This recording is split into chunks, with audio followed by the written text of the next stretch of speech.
Hi everybody, today we'll talk about how to fix or how to solve your FIFA mobile bug.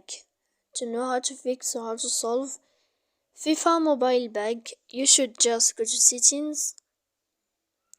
Here in this page we click on apps, default apps, app settings. When you'll find this list, you search about FIFA mobile. Then in this page of app info you will click on first stop and you will click OK. Here we'll enter to storage. After that we click clear cache, and in the end of all the steps then you can turn off your phone and you will wait 3 seconds. Then you can turn on your phone again to find the solution about your problems. So please don't forget to support us by like and subscribe.